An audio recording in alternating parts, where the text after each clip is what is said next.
ভারতের সেভেন সিস্টারের অন্তর্গত মণিপুর রাজ্য কি আসলে স্বাধীন হতে চলেছে? সুবিচার পাওয়ার আন্দোলনের কি সৃষ্টি করবে স্বাধীন এক রাষ্ট্র? দীর্ঘ ৪ মাস শান্ত থাকার পর আবারও উত্তেজনা ছড়াচ্ছে সেভেন সিস্টারের অন্তর্গত মণিপুর রাজ্য। রাজ্যটিতে বসবাসকারী স্থানীয় দুই গোষ্ঠীর অভ্যন্তরীণ বিরোধ বর্তমানে দেখা দিয়েছে ভারতের কেন্দ্র সরকারের দুশ্চিন্তা হিসেবে। অনেকেই আশঙ্কা করছেন মণিপুর রাজ্যের স্বাধীনতাকামী গোষ্ঠী সশস্ত্র সংগ্রাম করে মণিপুরকে স্বাধীন রাষ্ট্র হিসেবে প্রতিষ্ঠিত করতে সফল হয়ে যেতে পারে।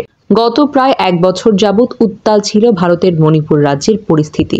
সাম্প্রতিক সময় এক মহিলা এবং ২ যুবকের হত্যার ভিডিও ভাইরাল হওয়ার পর নতুন করে চাঞ্চল্যের সৃষ্টি হয়, যা বর্তমানে সশস্ত্র হামলার রূপ নিয়েছে।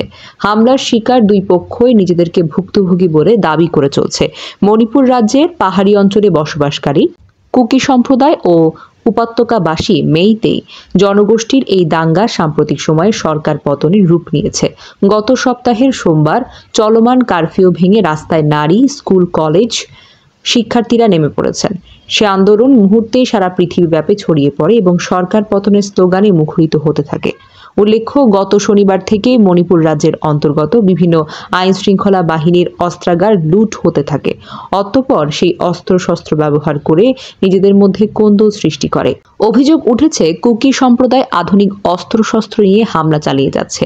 সাথে এটাও প্রশ্নবিদ্ধ হচ্ছে পেছন থেকে কারা তাদের সহায়তা করে চলছে।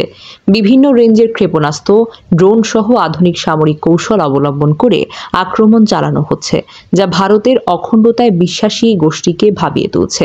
সাম্প্রতিক সময়গুলো দেখা যাচ্ছে ভারতের সেভেন সিস্টারের অন্তর্গত রাজ্যগুলোতে দাঙ্গা, হাঙ্গামা ও বিপ্লবী আন্দোলন পরপর সংগঠিত হচ্ছে। গত ১ বছর যাবৎ মণিপুর উত্তাল থাকার পর কিছু সময় ধরে ভারতের অরুণাচল প্রদেশেও বইছে বিক্ষোভের বাতাস। প্রতিবেশী দেশগুলোতে ক্রমশ জনপ্রিয়তা হারাতে থাকা রাষ্ট্র ভারত নিজেকে সম্ভাবনাময় উদীয়মান পরাশক্তি হিসেবে প্রতিষ্ঠা করতে চরমভাবে ব্যর্থ হয়েছে। ঠিক সেই সময়ে অভ্যন্তরীণ ও বহির্বিশ্বে ভূরাজনৈতিকভাবে অত্যন্ত গুরুত্বপূর্ণ সেভেন সিস্টার এর দুটি রাজ্যের অভ্যন্তরীণ সমস্যা কিভাবে সামাল দেবে মোদী সরকার? তাহলে কি স্বাধীনতার ৭৭ বছর পর পৃথিবীর সবচেয়ে বড় গণতান্ত্রিক রাষ্ট্রের অখণ্ডতা ভাঙতে চলেছে?